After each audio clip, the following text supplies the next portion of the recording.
Hello, thanks for joining me again today. I'm happy you're here. Alright, we're going to read another couple chapters in the Miraculous Journey of Edward Tulane. Today we're reading chapters 13 and 14.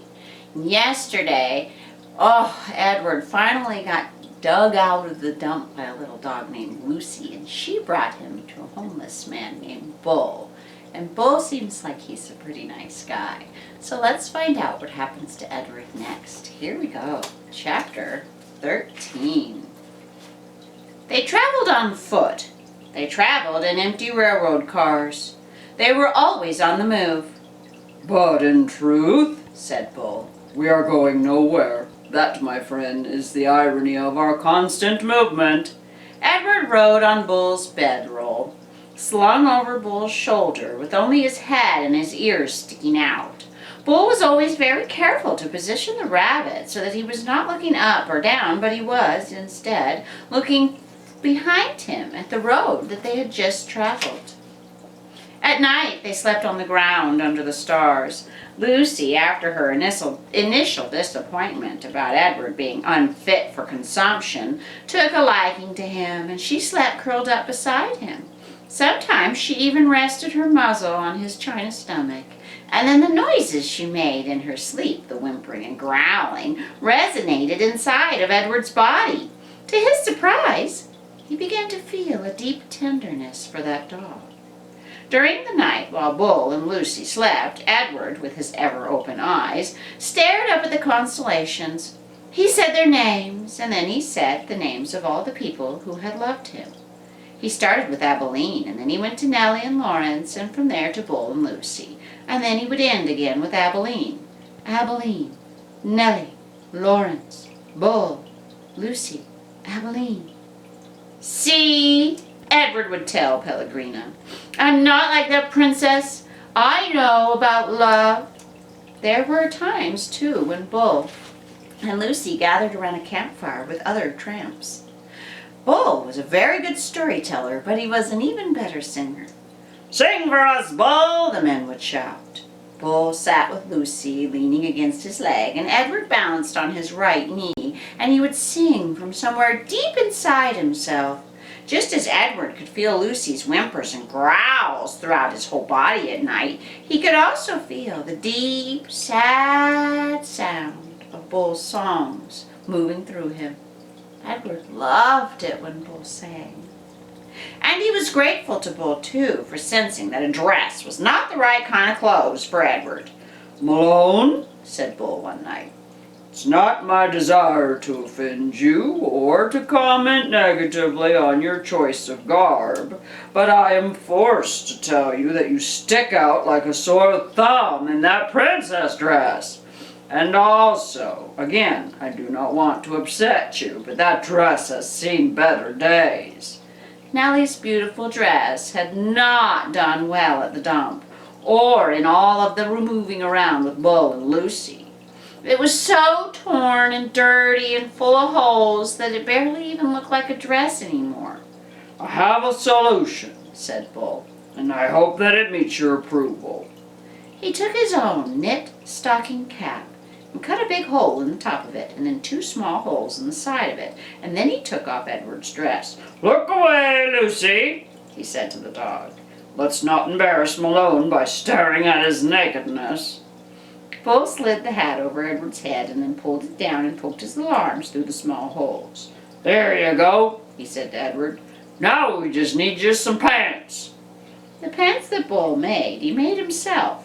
He cut up several red handkerchiefs and sewed them together so that they formed a makeshift covering for Edward's long legs. "Now you have the proper outlaw look," said Bull, standing back to admire his work. "Now you look like a rabbit on the run." Chapter 14. At first, the others thought that Edward was a great joke. "Ha ha, rabbit," the hobos would say, laughing. "Chop him up, come on, let's put him in the stew." Or when Bull would sit down with Edward carefully balanced on his knee, one of them would call out, "Got yourself a little dolly, Bull?" Edward, of course, felt anger at being referred to as a dolly, but Bull never got angry. He simply sat there with Edward on his knee and said nothing. And soon all the men became very used to Edward, and the word that he existed spread. So it was that when Bull and Lucy stepped up to a campfire in another town or another state or another place entirely, the men knew Edward and they were happy to see him. "Malone!" they all shouted in unison, and Edward felt a warm rush of pleasure at being recognized, at being known. Whatever it was that had begun in Nellie's kitchen, Edward's new and strange ability to sit very still and concentrate all of himself on the stories of other people became invaluable around the hobo campfire. "Look at Malone," said a man named Jack one evening. "He's listening. He's listening to every single word." "Well, certainly," said Bull. "Of course he is."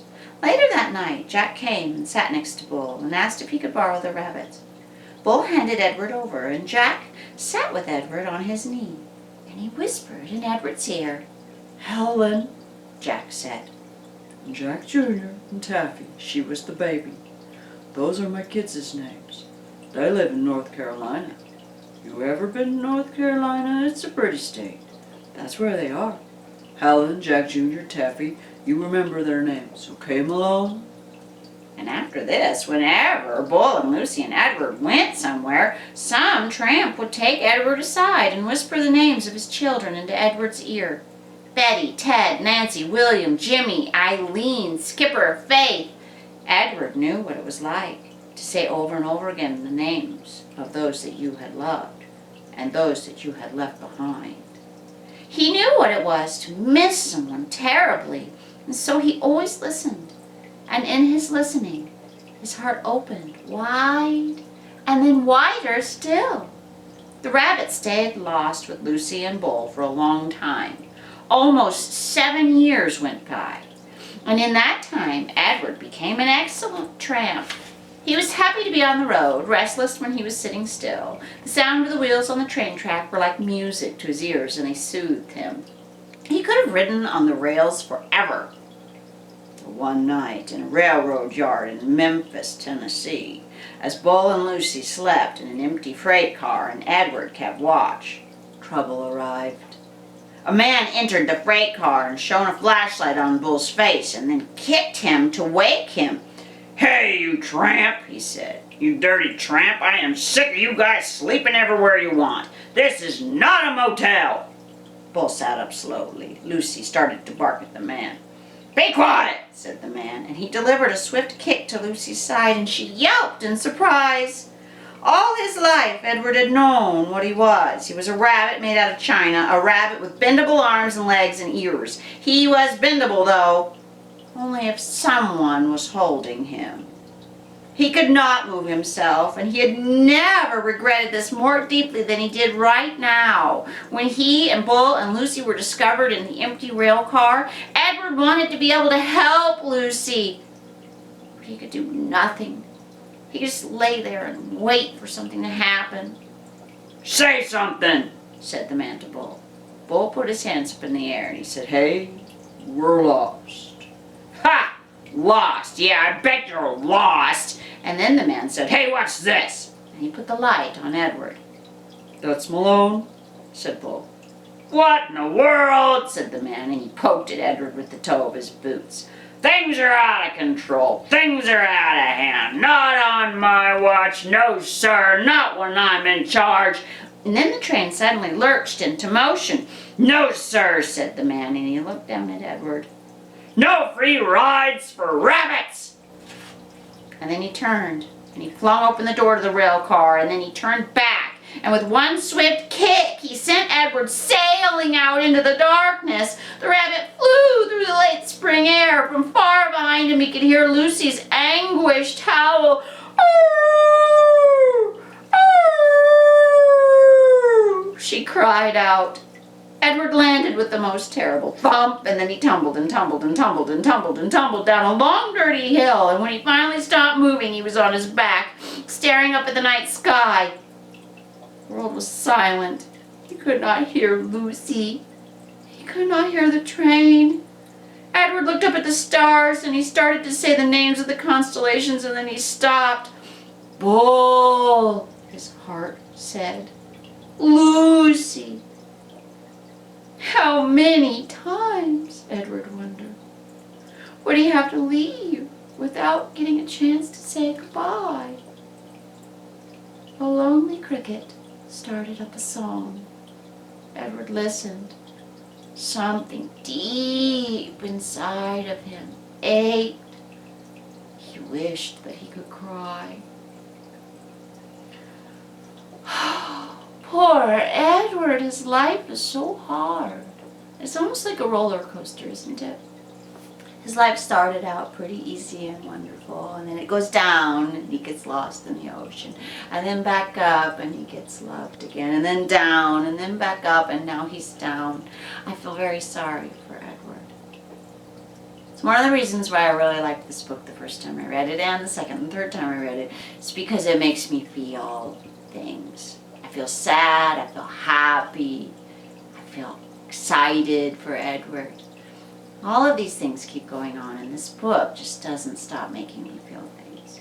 But here's what I'd love for you to respond to today.